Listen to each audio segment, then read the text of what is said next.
प्राचीन वैशाली नगरी के पास एक छोटा सा आश्रम था, जहाँ एक बहुत ही शांतिप्रिय और अनुभवी गुरु रहा करते थे, जिनका नाम था ध्यान रत्न। ध्यान रत्न अपने सरल जीवन और गहरी अंतर्दृष्टि के लिए जाने जाते थे। उनके आश्रम में कई शिष्य आते थे जो आध्यात्मिक ज्ञान प्राप्त करना चाहते थे। उन शिष्यों में से एक था तरुण।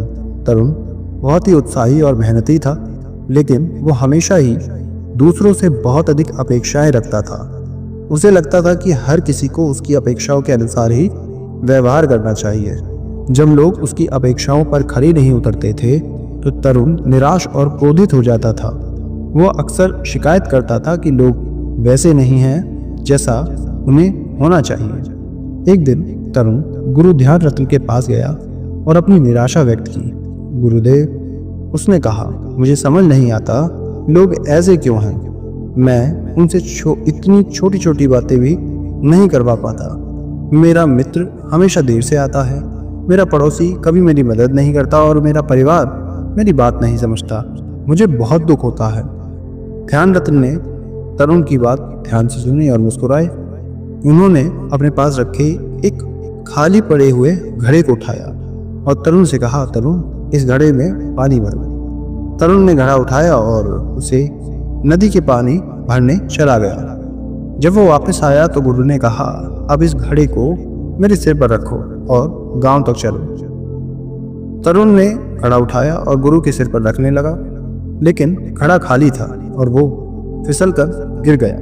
ध्यान रत्न ने कहा, देखो तरुण, ये घड़ा खाली है।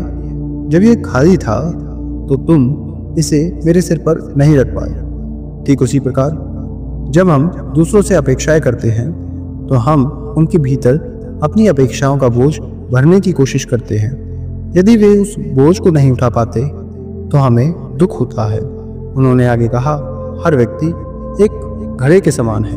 हर घड़ा अलग अलग क्षमता का होता है। बहुत बड़े घड़े होते हैं, कुछ छोटे होते हैं। कुछ में बहुत पानी समा सकता है और कुछ में कम समा सकता है।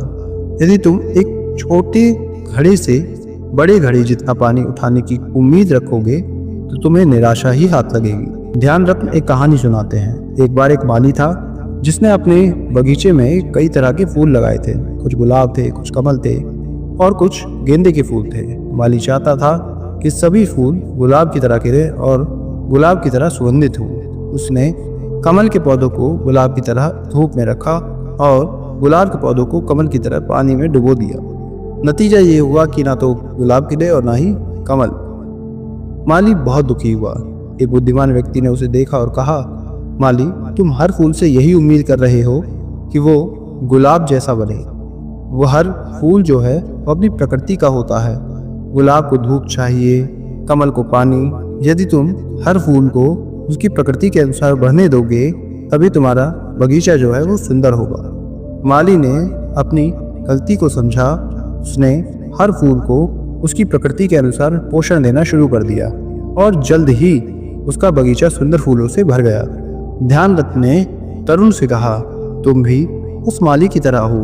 तरुण, तुम हर व्यक्ति से अपनी अपेक्षाओं के अनुसार व्यवहार करने की उम्मीद करते हो, लेकिन हर व्यक्ति की अपनी प्रकृति होती है, अपनी सीमाएं होती हैं और अपनी क्षमताएं होती हैं। जब तुम दूसरों को वैसे ही स्वीकार कर लेते हो जैसे वे हैं तो तुम अपने मन को बोझ से मुक्त कर देते हो। उन्होंने आगे कहा, अपेक्षाएं एक ऐसा बोझ है जो तुम्हें और दूसरों को भी दुख पहुंचाते हैं। जब तुम अपेक्षाओं को छोड़ देते हो तो तुम दूसरों को उनकी संपूर्णता में देख पाते हो और उनसे प्रेम कर पाते हो। तरुण को गुरु की बातों का गहरा अर्थ समझ में आया। उसे एहसास हुआ कि उसकी निराशा का मूल कारण उसकी अपनी अपेक्षाएं हैं। वो हमेशा लोगों को वैसे ही देखना चाहता था जैसे वो उन्हें देखना चाहता था, ना कि वो जैसे थे। उस दिन से तरुण ने अपनी अपेक्षाओं को कम करना शुरू कर दिया। उसने लोगों को वैसे ही स्वीकार करना सीख लिया जैसे वे थे।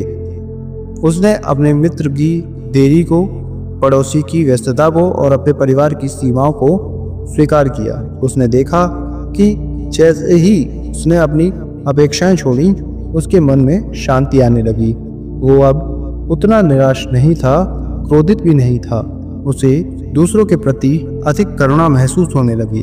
ये कहानी हमें बताती है कि अपेक्षाएं अक्सर दुख का कारण बनती है। हर व्यक्ति अद्वितीय होता है और उसकी जो अपनी क्षमताएं और सीमाएं होती हैं, जब हम दूसरों को वैसे ही स्वीकार कर देते हैं जैसे वे हैं, बिना किसी शर्त या फिर उम्मीद के, तो हम अपने मन को अनावश्यक बोझ से मुक्त कर देते हैं। अपेक्षाओं को त्याग कर हम सच्ची शांति, करुणा और संतोष का अनुभव कर सकते हैं। नमो बुद्धाय।